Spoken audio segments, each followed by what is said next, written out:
I have this curiosity, not just to see, like the West, but there's always been some sort of a curiosity about other worlds than the world that I live.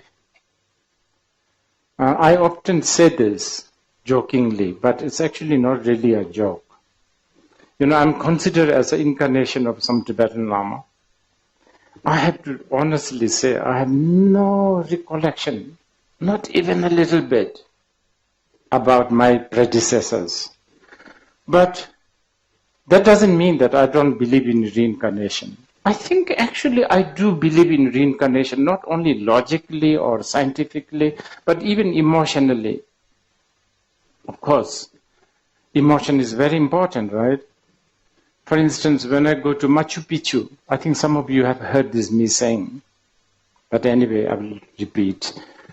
When I go to Machu Picchu, I always feel very haunted, and I always feel that I was there, like probably 1,000 years ago, as an Inca. You understand? And sometimes when I go to like Java, Indonesia, and when I hear gamelan music, then again something hits me. I feel like, oh, maybe I was in some sort of a musician in the Javanese court, so on and so forth. Okay. Anyway, what I'm trying to say is that even though I was raised in a very, very strong traditional setting, I've always been curious. Anyway, towards the end of my 20s, I managed to go to London, and I was supposedly to study religious psychology, but I have to say, skip most of the class, really wasn't studying. By then, I also have a few my Western friends who consider themselves as my student. So I make them do my homework. I make them do my thesis.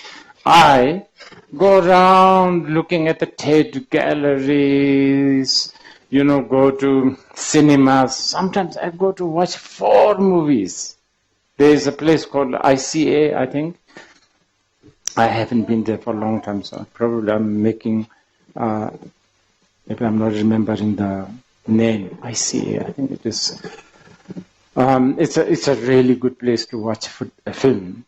And it was there I watched, because as a student, I had a student pass. So as a student, you can just basically watch the film with £1, 4 films. So I would eat there and watch films, but not only film. I try to read like George Orwell's. My English was, when I was raising, growing up, my teachers, classic traditional teachers, English was prohibited, wasn't allowed. I do remember learning English secretly, and because there's no proper text, I would use like worn out copy of Tintin comic books to learn English. Okay, anyway, so there was this curiosity. Basically what I'm trying to say is I have a lot of enthusiasm in this art of telling stories. And now, as a lot of social scientists, they say story is important. Story is what makes a difference between us and chimpanzee. We human beings know how to tell stories, and that's why we know how to gather. We can talk. We can create legends. We can create. We can motivate people, we can lead people, we can deceive people, we can, divert people from this direction to that direction, etc., etc. And so story is really, really important. And by the way, the fact that story is important is not really, as a Buddhist, it's not a new discovery. is actually taught by the Buddha. Buddha himself said this. In fact, I don't know how you will accept this, but Buddhism, the whole Buddhism is a story. And there are a lot of different layers of stories in Buddhism. Because not every story is good. I mean, not, there is no such thing as one story fit for all. Of course, all aiming to reach to, for a Buddhist, liberation, freedom, moksha, nirvana, whatever you want to call it. But anyway, storytelling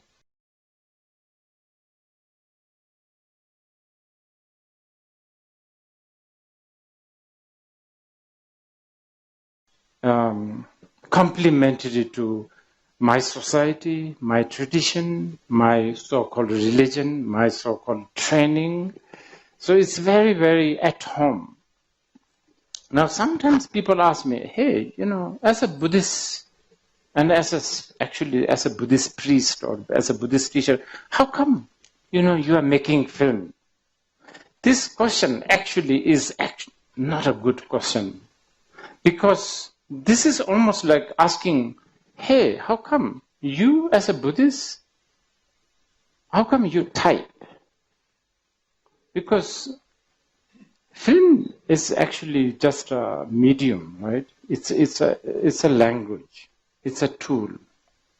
And we could easily use film as a tool to tell our stories.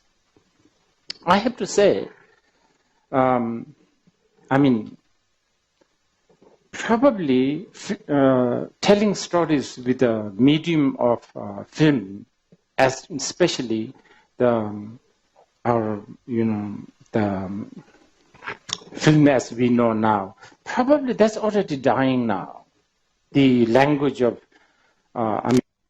film or movie or film, that probably is already dying, because as you know, probably right now, I think people are more interested in things like episodic Netflix, television kind of things that goes on for like season after season, so on and so forth. Even that probably may not last long. Probably in a few years' time, people will only be interested in something that is so short. When I was beginning to learn filmmaking, this is like 25 years ago, I took some short courses. I also listened to, real masterclass from different people. I also watch, filmmaker, like real masters there. Anyway, 25 years ago, maybe 30 years ago, we have always been told, you have to catch the audience within 10 minutes. Within 10 minutes, something has to happen. Otherwise, you have lost your audience. So as you can see, like most of the Hollywood film, within almost 10 minutes, like a James Bond film, within 10 minutes, something will happen to hook you. Not anymore. Now, within 2-3 minutes, you have to hook the audience, because people have gone beyond, right? So maybe within few seconds, you have to actually get the audience's attention. Sorry, I don't have an order of what I wanted to tell you, so it's going to go everywhere. So probably at the end of my whatever I'm blabbering, you will end up like, what did he say? You understand? Anyway, I'm telling you that I am somebody who really appreciates the power of storytelling, but the storytelling has evolved. So it's now evolving. Now, as a Buddhist, we could very well use this technique of storytelling. And I'm not only talking about film, I'm talking about books. In fact, I was just telling to a few campers just about a month ago, because I run few schools, one in New York, one in Singapore, and probably one quite soon in Thailand, for schools for kids. And you know, in Buddhism, we have stories. For instance, the Jatakamala Sutra, where there's all the stories about the Bodhisattva when they were in the form of bird, monkeys, donkeys, horses, so on and so forth. But they were written in the most difficult format. Poetries, classic language, prose, and you know, like all that rhyming and all that. So actually, the Jatakamala Sutra is the most difficult to read, the original one. Of course, there's a very simplified one now. And then, meanwhile, our many kids, they get so moved by Cinderella, I don't know, all these stories, right? So I think as a Buddhist, I can see the importance of learning how to tell stories, you know, based on different time, based on different people, different culture, background. I'm not claiming that my films will always be related to Buddhism, that my motivation of making film is to teach to the, people. That's too arrogant, and I don't want to even, you know, that's too risky to even claim that. But nevertheless, as somebody who has been so marinated and so soaked into the Buddhist world, I'm sure whatever I do, there's always going to be a little bit of a Buddhist influence. Anyway, I watched because, you know, as a, well-behaving human, yesterday I watched the film which some of you painfully watched 10 minutes ago. I watched it again yesterday because I was presenting that. So it was so educational for me. I mean, I have to say, my artist, the amazing performance, and of course my editor, the cameraman, the production design, all of that. But as a writer and the director, because there's always, you know, I always have that,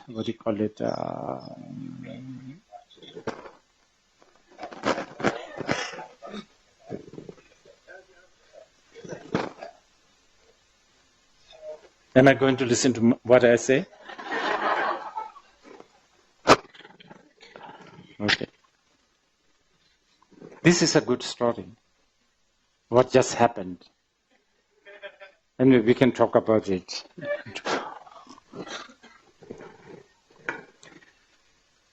Originally, I was only going to talk about one thing, about beauty being the thread, right?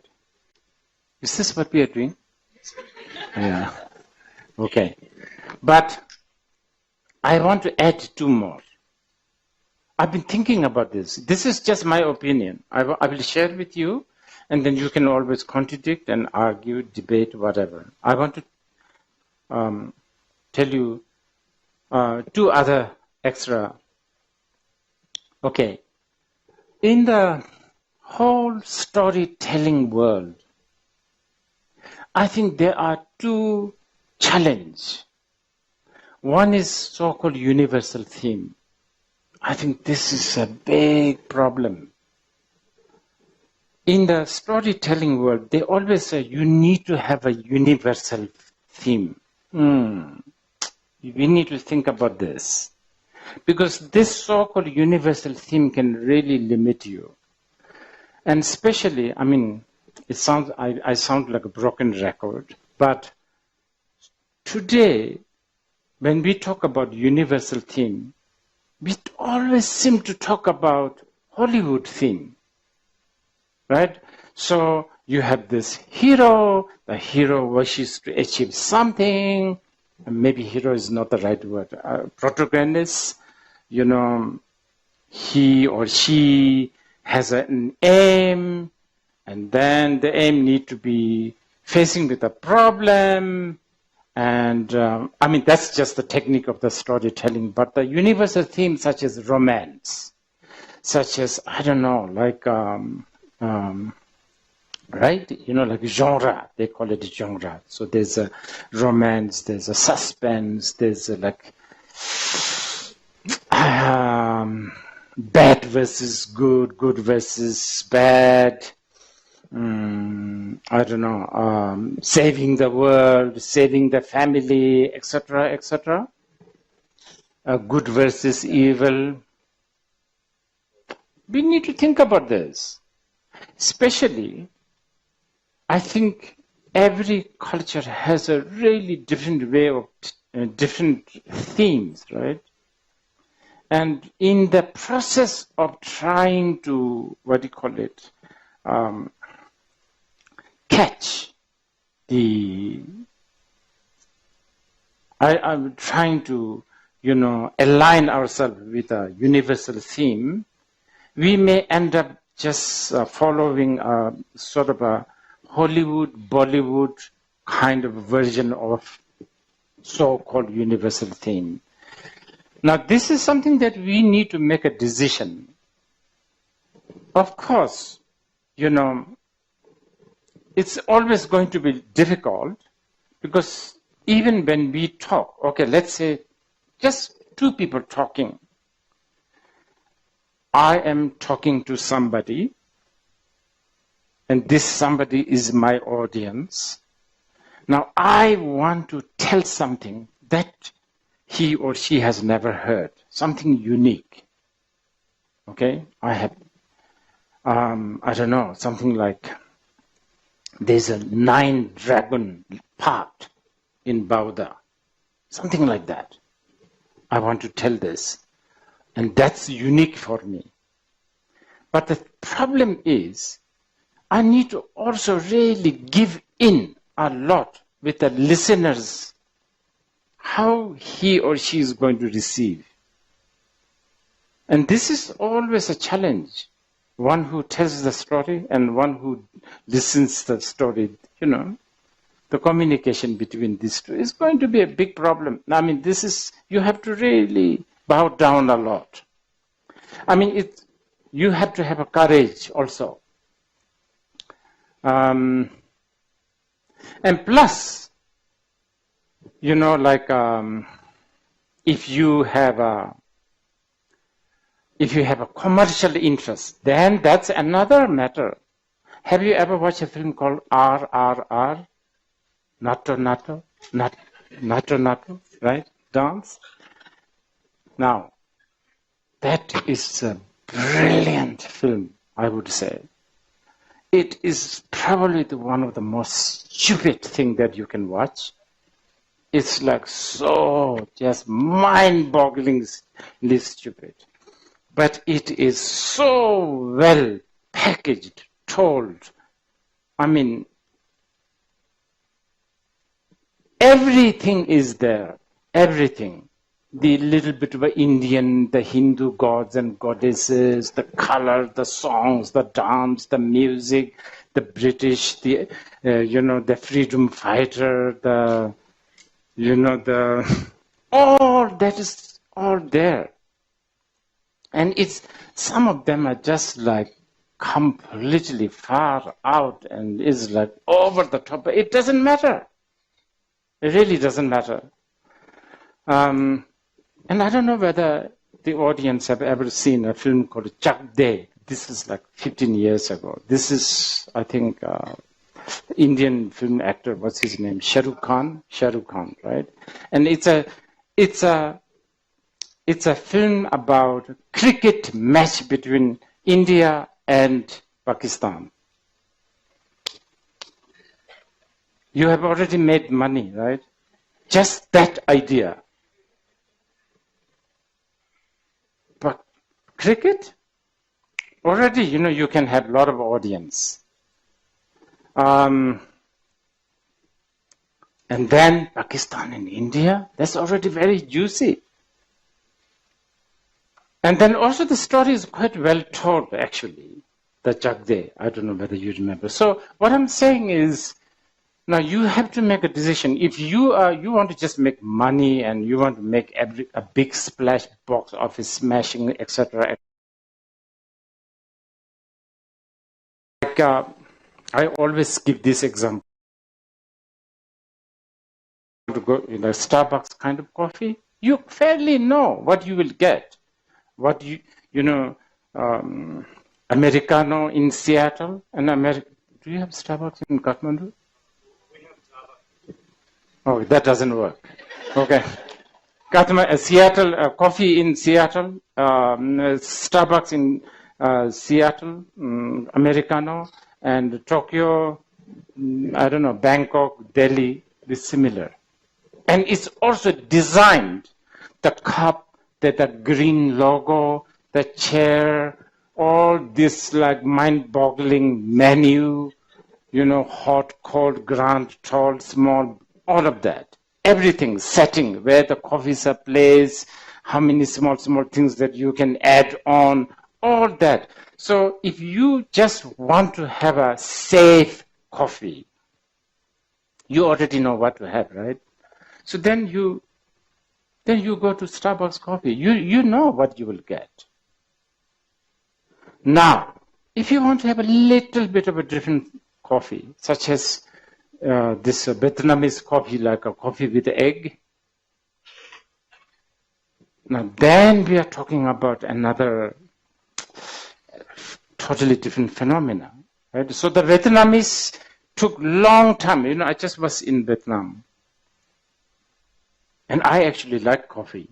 And I really like the fact that there were a lot of Vietnamese coffee that is prepared in a very, very Vietnamese way. Like they will have this coffee, I don't know, what do you call it? They call it Vin coffee or something like that. There's a metal sort of container. You put the coffee, grounded coffee, and you put the hot water, and they'll be dripping, and it's not really an espresso, but it's sort of an espresso. And then also the Vietnamese, they like to have a condensed milk a little bit. And then it's up to you how much you stir. More you stir means more sweet. Less you stir, And then also, the first sip, bitter. And as you sip more, it's more sweet. Stuff like this. So is this how you want? So you are telling the story, right? This is how it is, the coffee with the egg and all of that. So if that's what you want, then you go to this kind of a gourmet, what do you call it? Non-Starbucks coffee. So it's like that with everything, actually. Everything. Buddhism also. What kind of Buddhism do you want? For Noble Truth, Vipassana, Shamatha, sit like this. And you have that. Now, do you want like mandala, mudra, mantra, all of that kind of, like gourmet, right? A little bit shocking. Coffee with egg? That's a little bit like, what is that? You understand? So you can have that kind too, right? So story. So anyway, so when we say universal theme, I think storytellers and filmmakers like myself and many of you, I think we have to be kind of careful how much of this universal theme is not dominated by Hollywood, Bollywood, which is dominated by Hollywood anyway. Although that is changing now. Of course, that is changing because For instance, China is becoming very prosperous. So because China is prosperous, because, just like about 30 years ago, Chinese film goers is very, very little, right? Very little. I mean, there's no cinema, whatever. But now the Chinese film market is very big, really big. So now the commercial filmmakers have to think about that. Commercial filmmakers, they need to make money. So wherever money can be made, that's how they will sort of blend in. So, you can already see there's even the Hollywood cartoons. There's a lot of things like Pocahontas. Very soon, I will not be surprised if there is a Cinderella with a Mongolian dress. I don't know. That can happen. Anyway, I don't know whether I made it clear, but universal theme is something that I would be wary of. But you have to make a decision there. There's a Thai film I will highly recommend you to watch. It's called this time I'll suggest something new. It's called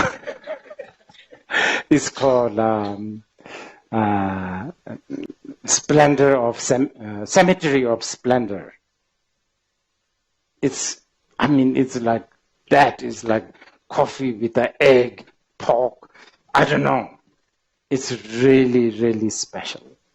But you need to decide to sort of write, make, watch, appreciate that kind of film.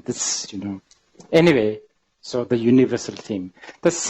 Okay, so one that our conversation is titled after, beauty is the trap. Now this one is something to think about again. And probably, again, I'm talking rubbish here, most probably. I think probably it is a byproduct of too many readings here and there. I think there's a difference between cinema and a movie. A lot of writers and filmmakers, they tend to like the beautiful shot. I have to be one, I have to say. I admit, it really takes a lot of courage. The moment you put the camera, you like to have a beautiful shot, like a smoke coming, I don't know, the rule of thirds. You understand, the wide shot, close up, all this beautiful shot. It can really kill the cinema, I feel. Many times when you watch good films, good is very subjective, of course, but I would say like Fellini, the Italian filmmaker Fellini, I think he has a film called 9.5 or something like that. 8.5, right? And then also like this Thai film. Some of the shots are just so badly shot. You can almost think it's badly shot. Unfocused.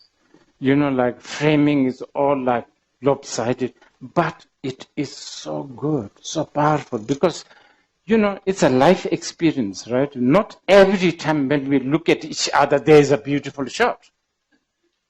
There's a lot of, lopsided framing. Especially if you are in the Kathmandu street. But that's what makes things so powerful and so interesting and so cinematic. It really takes you there. And people here in Nepal, I think there's a lot of things that you can take advantage with. This is like the feast of information. I'm not just talking about beautiful shot of Annapurna or what is it? Deolagar, what? Deolagiri and all. I'm not only talking about that. I'm talking about just, I don't know, just bad, appearing, seemingly badly shot film. As I said, probably I'm talking something really rubbish, but at least since you have decided to waste your time sitting here, just go through. I have only one more thing to say now, which is byproduct of what happened yesterday. So I was watching my own film yesterday.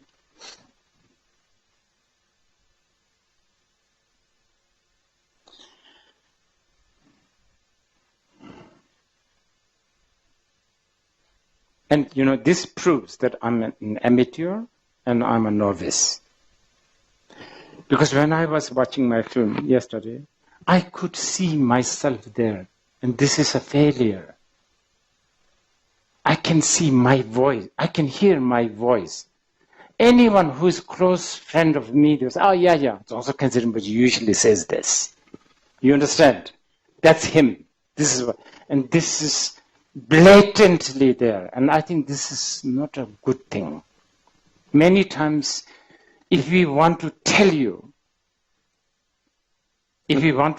something, let's say I want to tell you to have this coffee, if I'm really good at it, I may not even tell you blatantly, here, have coffee. I will do things, I will say it, probably not to you, but to someone else. By the time, in 10 minutes, you end up drinking this coffee. And this is what I think the storyteller need to do, right? And this, I think, is a difficult one. Like yesterday, when I watched, I could cut a lot of those. My own voice. There's a lot of things I'm talking. So that's it. That's my sort of part confession and part disclaimer of being a master of filmmaking, whatever. And I'd like to, please, if there's any questions.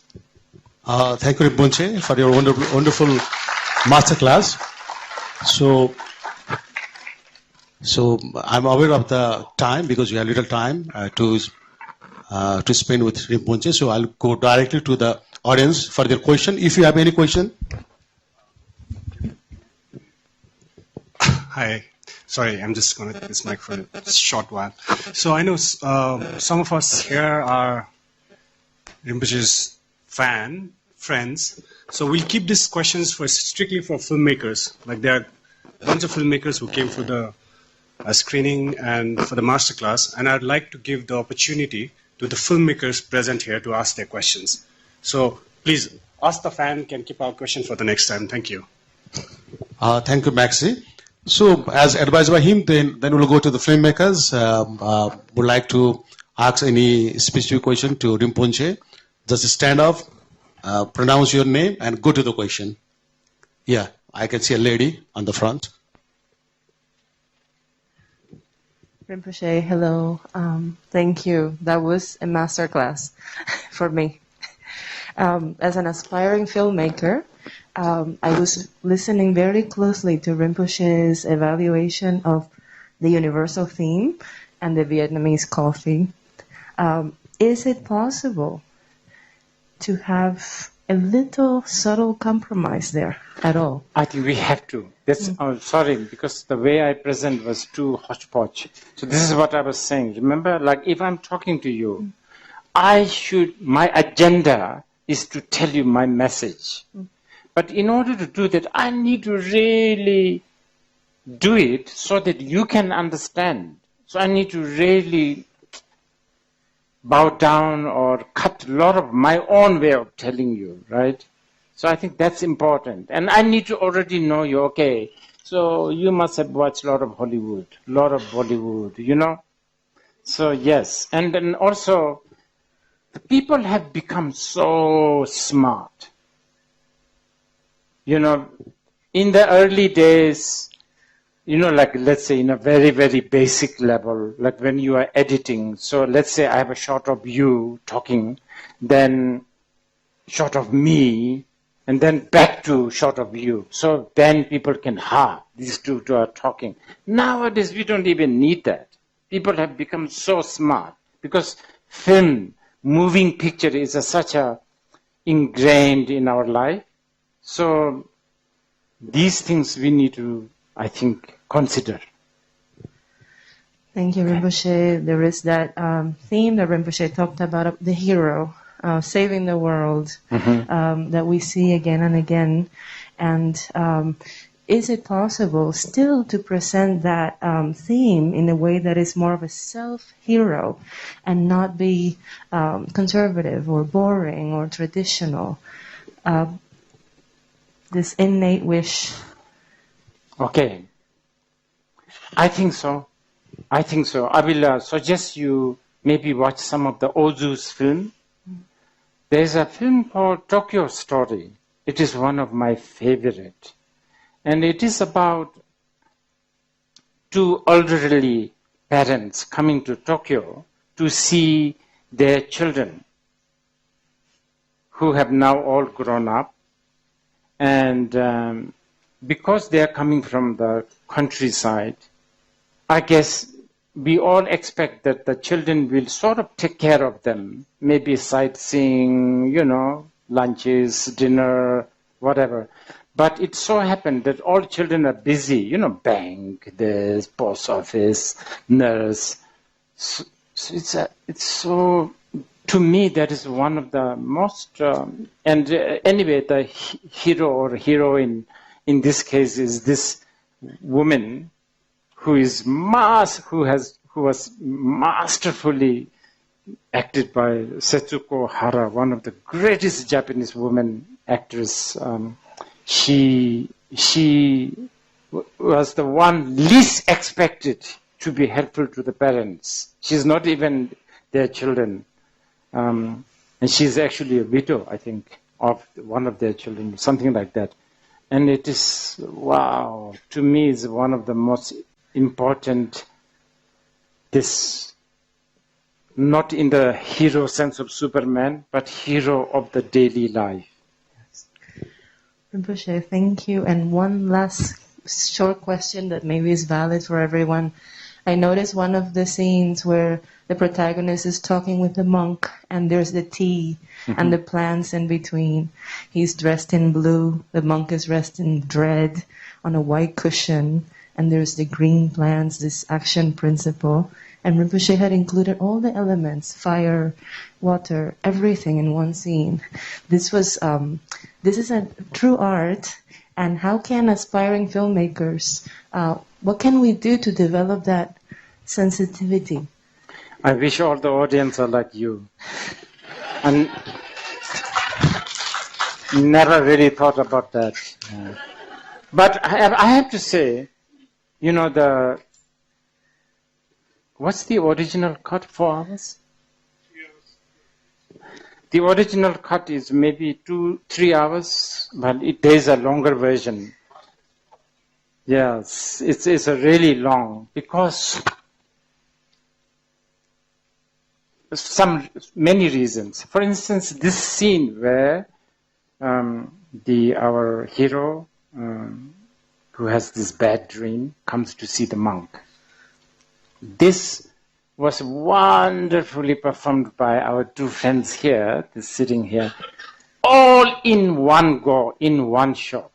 And I really wanted to keep this. And if I keep it, one static shot is something like 15 minutes, continuously.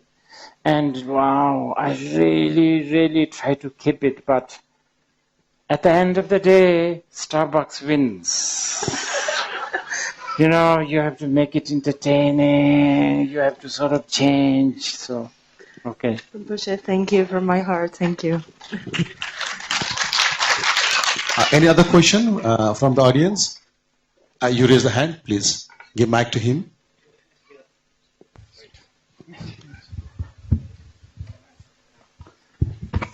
Jonathan, you are not allowed to ask questions. You are part of this. Namaste. And I wanted to ask you something about the ending, about the true motive of the story. Like the story follows through a man whose sister has been dead, and he's he's going through sorrows of his dead sister, and he has to find a Dakini in order to live longer than Saturday and Sunday. I know you'll get this. I'm also, my language is also broken like yours. And in the end, the main protagonist, he is alive. He's still alive and he's very happy. And the last scene where there are two pigeons. There are two pigeons, lovebirds, and after that there are a flock of birds flying. But I could not understand it properly. Like, what was it trying to say? Nothing, actually, to tell you the truth. Maybe it was. It went from religious perspective also. Sure, yes. Yeah, because flock of birds flying in the ending, right. And there was one dialogue. The lady character, she said, "It felt like I knew that sign since few thousand years ago." Yes. And it was something like a metaphor for me, and it really hit me hard. And I'm very happy. Yeah, after hearing that dialogue, after seeing that scene, only then I felt like now I have understood the story. I have understood the one part of the theme, one motive of the story. I'm very glad you mentioned this, because actually that was sort of the intention. You know, we have in our life some unexplainable feeling towards things. It doesn't make any mathematical or scientific, sense. But yet we do feel like, as I said earlier, I have no reason to feel any closeness to Incas. Nothing. I was brought up in, like Bhutan, India. I have only heard about Incas and Machu Picchu and all of that only when I was in my late 20s. But I do have that. And I think that's kind of important for us, for us as a sentient being, Other than that, all those birds and all of this is a editing kind of tricks. We have to end the story. How do we end? Let's do it in a nicer sort of dramatic fashion. And since the film is already not that dramatic, the only footage we have is the flock of birds flying towards you. So I thought maybe why not? I'm sure there is a meaning behind that. But there might be meaning behind that. Yes. Meaning behind it. I'm sure there's a meaning behind that. I will leave this with you. Yeah. We may not know it, but there surely is, maybe. I hope so, yeah. Next person. Rinpoche already answered the question. Anyone?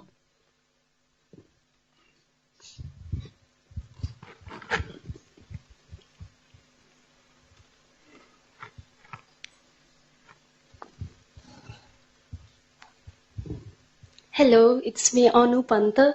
Beautiful part about this movie I find is music, use of music. I love that part. You have brought here a lot of different music taste.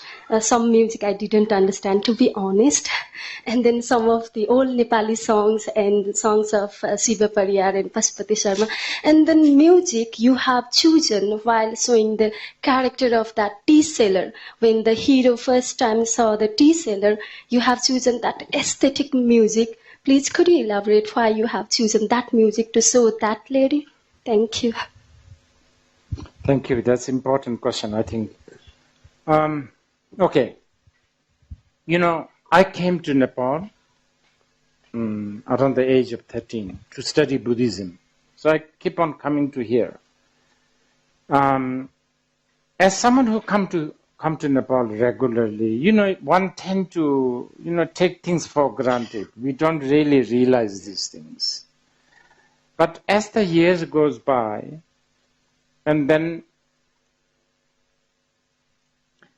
as I was developing this story to be shot in Nepal, then I really had to sort of look inside. And then I have to say, only then I really begin to realize the beauty of Nepal. It can be, just as in the film, in a tea shop. Somewhere, some sort of a music is being played. So I'm always carrying a recorder and a notebook, and then I record this, and then since I don't speak Nepali, I had to ask my friend, what song is this? So that's how I collect. Anyway, I have to say, this film, when I decided to ask Mark Lee Ping Bing, who is one of the greatest camera person right now, he's really, really great cinema photographer. He's done amazing work with people like Wong Kar-wai, really, really amazing. His work has achieved so much.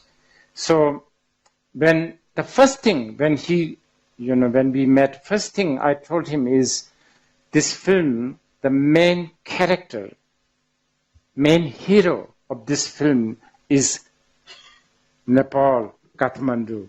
This need to be portrayed. All the others are just happening within this Kathmandu. So I guess we put some conscious decision of what music we should choose. But yes, hearing sometimes music from the transistor in a tea shop somehow seems to have much more potency than actually listening in a concert. Thank you.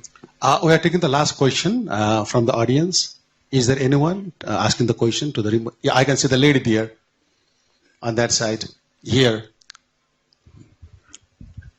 Yata dinuchu la, yata agadi huruncha. She's raising hand. Hello, my name is Anna. It's a question about music also. My mom teaches Spanish, and she used to sing to me the song Cucurucucu when I was a kid. So I was wondering what inspired you to put it in this scene. Oh, okay. I was a little bit afraid that this question will come, but it came. I have a lot of Mexican friends. And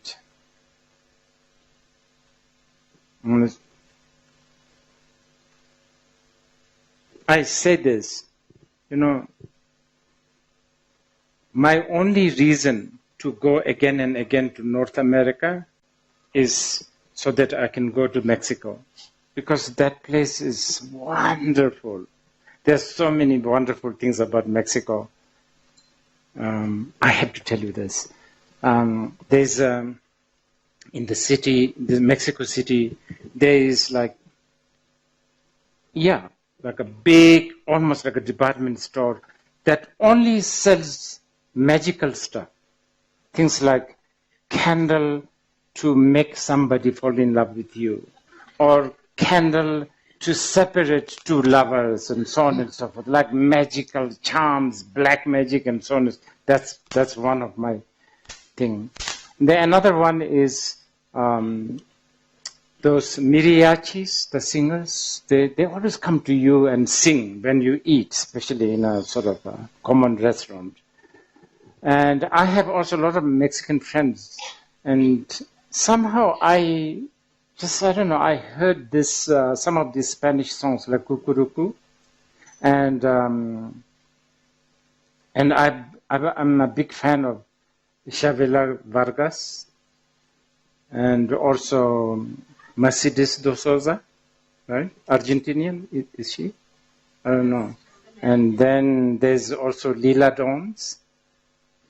So I guess this is dangerously director involving. So This is one of the things. Because I like it, so I put it there. You know, so it's maybe not the best thing to do, actually.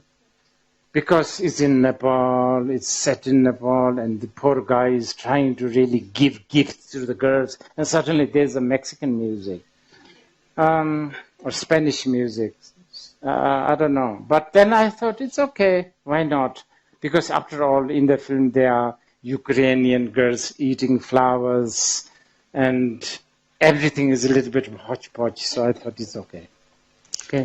Thank you, Rinpoche. I go with the suggestion by two ladies about the music. And Rinpoche, I owe an apology. Last time I was coming to you and I stalked the traffic. And that time I had gone to the bookstore to present you a couple of books. This is Nepali music makers. It's all about the Nepali musicians. This is for you. And other musical book. There is a biography of Louis Banks. He's known as the father of Indian jazz. He is Nepali, Dambar Bahadur Budapirti, named after Louis Armstrong, Louis Banks. So I offer you a couple of books. That might be the help for you for the next film to incorporate Nepali music in your film. Thank you so much. Thank you, Rinpoche, and thank you, the audience, for your wonderful time and his wonderful talk, indeed the masterclass. And I have to make one announcement that there is a lucky draw of the T-shirt and conducted by a very poet friend of mine, Navraj Parajuli. I would like to invite Navraj Parajuli to come here and do his business. And thank you, Rinpoche. Thank you very much for your time. I just wanted to make clear this T-shirt is from Rinpoche's upcoming movie, The Bug That Carries Light. So, Fire. That's in I think post-production right now, and the T-shirt is kindly given to us by producer. So whoever is the lucky winner, enjoy it. Thank you once again for coming. We really, really appreciate your time and support for this film. Thank you.